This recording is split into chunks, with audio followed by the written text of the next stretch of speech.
शिक्षक चाकरी करने बीईडी कोर्स निहाती आवश्यक एटा आपण मैंने समस्ते निहाती जानी तापर ये जो सरकार डिक्लेयर कले कि बीईडी 1 वर्ष करहब बीईडी कोर्स तो 1 वर्ष कर जो सरकार सुजोग सृष्टि कर निहाती जानी किंतु आपण मैंने यहाँ जान थे किसी शर्त रही तो आसतु जाना से सब शर्त कौन रही बीईडी कोर्स करने वर्षिकिया बीईडी कोर्स करने तो ता पूर्व मुझे कही रखुच्छी जो मैंने भिडियो को नुआ कर देखुं चैनल टी सब्सक्राइब करनी एवं पाखरे थिबा बेल आइकन टी दबाई दिंतु जहाँफल कि एमतीका इनफॉर्मेटिव वीडियो आपण मान पाखे सर्वप्रथमे पहुँची पार जदि वीडियोटी भल लगे तो आपण वीडियो गोटे लाइक करदे और शेयर करदे जमीक आउ कि पिला लाभ पाइपर हाँ वीडियोटी को स्किप करूँ ना स्किप कले बहुत किसी आप मिस कर तो आउ डेरी नक आरंभ करवा आसतु आज टॉपिक उपर वर्षिकिया बीईडी कोर्स भारत में शिक्षक होगापी बीईडी कोर्स करवा निहाती आवश्यक यहाँ तो आपण मैंने निहाती जानी तेज नुआ शिक्षा नीति 2020 अनुजाई टीचर एजुकेशन पॉलिसी रे बड़ परिवर्तन कराई मुझे पूर्व कही केमती कौन परिवर्तन कराई से परिवर्तन सब कौन जानवा आस 10 वर्ष पर 1 वर्षिया बीईडी पाठ्यक्रम आरंभ करने को एनसीटी पुणी थर सूचना देती मैंने 10 वर्ष पूर्व यह थिला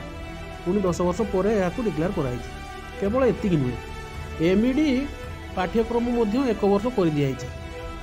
जानी आप निहाती किंतु 1 वर्ष बीईडी पाठ्यक्रम किसी शर्त स्थिर कराई केवल जो मैंने एगुड़ को मानि पारे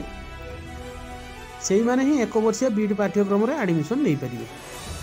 जदि आप भावुं ग्रेजुएशन डिग्री शेष करने मात्रे 1 वर्ष बीईडी पाठ्यक्रम एडमिशन नहीं पारे तेबे यह भूल प्रत्येक स्नातक प्रार्थी 1 वर्ष बीईडी पाठ्यक्रम एडमिशन नहीं पारे ना यह हूँ निराट सत्य जदि आपण 1 वर्ष बीईडी पाठ्यक्रम करने को चाहूँगी तेबे जानतु एनसीटी अर्थात national council for teacher education पाई योग्यता कौन रही एवं आपण एथिरे केबे एडमिशन हेबे रिपोर्ट अनुजाई एनसीटी बैचलर ऑफ एजुकेशन अर्थात 1 वर्ष बीईडी पाठ्यक्रम एवं मास्टर ऑफ एजुकेशन आरंभ परवर्ती एकाडेमिक अधिवेशन अर्थात 2026-27 रु आरंभ करिवो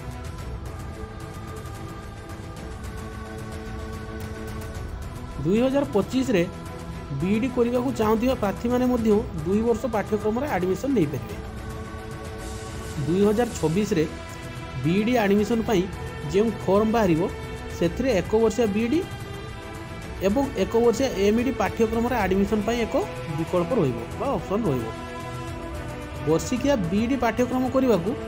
स्नातक 4 वर्ष यूजी प्रोग्राम बाछिबा आवश्यक बुझीपारछन्ती एटा गोटे पॉइंट 4 वर्षिया आप ग्रेजुएशनटा आपंकर 4 वर्षिया रहा दरकार यूजी प्रोग्राम बाछिया बेले जदि आप 3 वर्षिया स्नातक पाठ्यक्रम करिसेंती तेबे आपण 1 वर्षिया बीईडी प्रोग्राम रे एडमिशन नहीं पारिबे नाही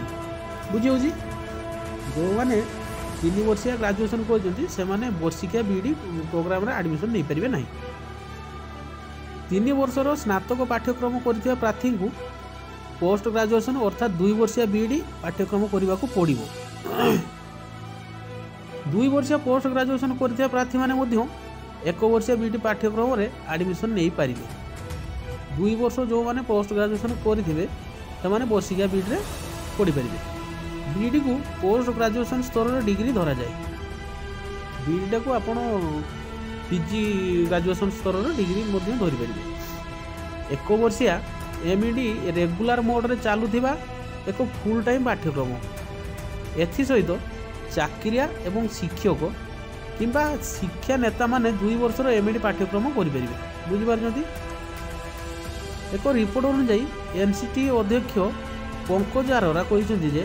2015 मसीह 2 वर्षर एमईडी पाठ्यक्रम आरंभ होता एमईडीटा 2 वर्षिया एमईडी 2015 मसीह आरंभ होता यह किंतु शिक्षक प्रशिक्षण अधिक लाभ देना बुझीपार आपण मैंने डिसाइड करेंगे कौन करेंगे अनेक अनुष्ठान रे सीट खाली रही बर्तमान नूतन एमईडी पाठ्यक्रम गवेषणा एवं hand on community engagement task सामिल हेबो बुझिपारुछंती। आशा करुच्ची भिडियोटी आपण मानकु भल लागिथिबो। जदि भल लागिथिबो गोटे लाइक करदेबे एवं चैनल टी को सब्सक्राइब करनेबे। धन्यवाद। रहूची। देखा हबो पुणी आउ एक